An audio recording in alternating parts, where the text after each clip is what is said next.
UI cinema ಇದೇ ಶುಕ್ರವಾರ ತೆರೆಗೆ ಬರ್ತಾ ಇದೆ. 9 ವರ್ಷಗಳ ನಂತರ ಉಪ್ಪಿ ಡೈರೆಕ್ಷನ್ ಕ್ಯಾಪ್ ತೊಟ್ಟಿರೋದ್ರಿಂದ ಈ ಸಿನಿಮಾದ ಮೇಲೆ ಎಲ್ಲಿಲ್ಲದ ನಿರೀಕ್ಷೆ ಹುಟ್ಕೊಂಡಿದೆ. ಇನ್ನು ಈ ಸಿನಿಮಾದ ವಾರ್ನರ್ ಟೀಸರ್ ರಿಲೀಸ್ ಆದಾಗಿನಿಂದ ಒಂದಷ್ಟು ಗಾಸಿಪ್ಗಳು ಓಡಾಡ್ತಾ ಇದೆ. ಆ ಗಾಸಿಪ್ಗಳ ಬಗ್ಗೆ ಒಂದೊಂದಾಗಿಯೇ ಹೇಳ್ತಾ ಹೋಗ್ತೀವಿ. ಮೊದಲನೆಯದಾಗಿ, ಈ ಸಿನಿಮಾದ ಕತೆ ಕಲ್ಕಿ ಸಿನಿಮಾದ ಕಥೆಯನ್ನೇ ಹೋಲುತ್ತೆ ಅನ್ನೋದು ಯುಐ ಅನೌನ್ಸ್ ಆದಾಗಿನಿಂದ ಚರ್ಚೆಯಾಗ್ತಿರೋ ವಿಚಾರ. ಆದ್ರೆ ಸ್ವತಃ ಚಿತ್ರತಂಡವೇ ಹೇಳೋ ಪ್ರಕಾರ ಪ್ರಭಾಸ್ ನಟನೆಯ ಕಲ್ಕಿನೇ ಬೇರೆ, ಈ ಸಿನಿಮಾದ ಕಥೆನೇ ಬೇರೆ. ಹಾಗೆ ಈ ಸಿನಿಮಾದಲ್ಲಿ ಎರಡೆರಡು ಕ್ಲೈಮ್ಯಾಕ್ಸ್ ಇರುತ್ತೆ ಅಂತಲೂ ಸಹ ಸೋಷಿಯಲ್ ಮೀಡಿಯಾದಲ್ಲಿ ಚರ್ಚೆಯಾಗ್ತಿದೆ. ಆದ್ರೆ ಇದು ಕೂಡ ಸುಳ್ಳು. ಯುಐನಲ್ಲಿ ಒಂದೇ ಕ್ಲೈಮ್ಯಾಕ್ಸ್ ಇರಲಿದೆ.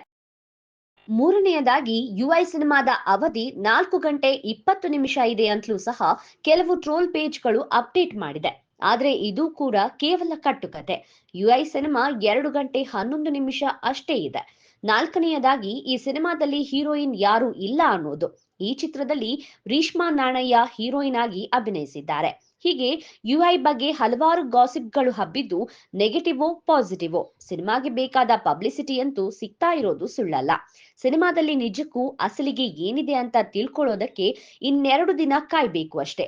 ವೇಟ್ ಮಾಡಿ, ನಾವು ಸಹ ಡೀಟೇಲ್ ಆದ ರಿವ್ಯೂ ನಿಮ್ಗೆ ಹೊತ್ತು ಬರ್ತೀವಿ.